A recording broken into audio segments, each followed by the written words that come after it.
We tend to think of history as this settled thing, a story that's already been written, full of facts about kings and wars and big, epic events. But what if the most important parts of the story are the ones we never get to hear? What if the official version of events is hiding something way more fascinating? Well, let's go looking for it. Okay, let's just dive right in with a fact that sounds completely made up. This comes straight from a book written by the South African diplomats who were actually there. At the absolute peak of apartheid, Libya, a country that was one of the regime's loudest, most vocal critics on the world stage, was secretly selling it oil. This wasn't a rumor. It was a real, covert deal that flew in the face of everything the public was being told. And that just blows the whole thing wide open, right? It immediately makes you wonder, if the official story can be that different from what was really happening, what else are we missing? And that's exactly what we're going to dig into. The history that's hidden in the margins, the stories that happen behind closed doors, and in the lives of people whose names you've never heard. And believe me, that Libyan oil deal, that was just the tip of the iceberg. It gets so much weirder.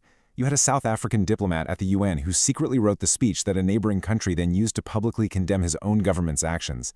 At the same time, you've got apartheid South Africa and the Soviet Union, supposedly mortal enemies in the Cold War, holding secret meetings in Moscow. There was even a South African front company that was selling supplies to both the Soviet Navy and NATO. I mean, come on. These aren't just quirks. This is a whole hidden pattern. But this idea of hidden histories isn't just about spies and secret government deals. Sometimes the most important stories, the real game changers, are hidden right out in the open. And to see what I mean, we need to jump in a time machine and go way, way back to the Middle Ages. Because a totally different kind of hidden history was quietly reshaping the world. So, when you think of the Middle Ages, what pops into your head? Probably the stuff you see on the left, right? Kings and queens, knights in shining armor, huge castles, the Crusades. That's the history of the elites, the people at the top. But the real engine of change, the story that explains how that society actually grew and survived, is over on the right. It's a story about quiet, powerful technologies, developed and used by ordinary, anonymous farmers and craftspeople.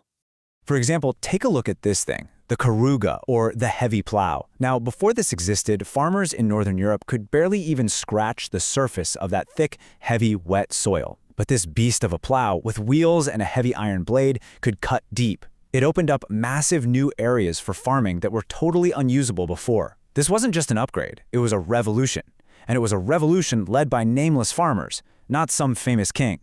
And here's another one, the three-field system. I know, it doesn't sound very exciting, but it was absolutely brilliant.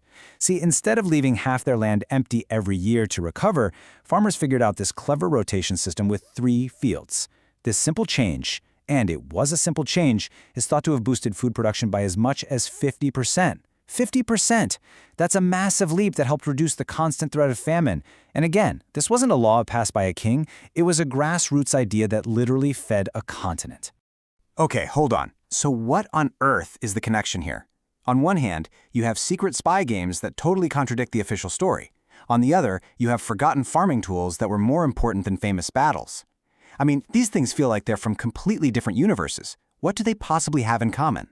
Well, what connects them is this powerful idea that historians call history from below. It's an approach that basically flips the traditional script. Instead of focusing on the great men, the kings, the presidents, the generals, it asked a different question. What were ordinary people doing? What were they thinking? What were they building? What were they fighting for? It's all about trying to see the past from the perspective of the masses, not just the few people in power. All right, so history from below. Cool name. But so what? What's the point? Why go to all the extra trouble to dig up these hidden stories? Well, it's about way more than just adding a few new facts to a textbook. There's a really deep human reason for doing it. The historian E.P. Thompson just nailed it with this quote. He said he was trying to rescue forgotten people from the enormous condescension of posterity. And what he meant was, we tend to look back and dismiss these people as irrelevant or backward. History from below is about saying, no, their lives mattered, their struggles were real, their ideas were important. It's an attempt to restore their dignity and give them back their place in the human story. But, and this is a huge but, if this perspective is so valuable, why isn't all history written this way? Well, it turns out that trying to write history from the bottom up is incredibly difficult. It comes with one fundamental, massive challenge. The entire problem comes down to sources, the evidence history is built on. Just think about it. For most of history, who is doing the writing? The rich, the powerful, the illiterate elite. When ordinary folks do show up in the archives, it's usually because the government was taxing them or the police were arresting them. We rarely get to hear their own voices. Most of their culture, their stories, their knowledge, it was passed on by word of mouth, which, as one historian perfectly put it, is a remarkably slippery medium for getting at the facts. Historian Ranajit Guha really drives this point home. He explains that even when we find documents about common people, say a police report about a riot, the story is still being told through the eyes of the elite. It's filtered through the voice of the authorities. We get the official account, not the perspective of the people in the street. So historians have to learn to read between the lines, to listen for the whispers of protest inside an official report. So, given all those challenges, why does this all matter? Why bother with the painstaking work of uncovering these hidden stories?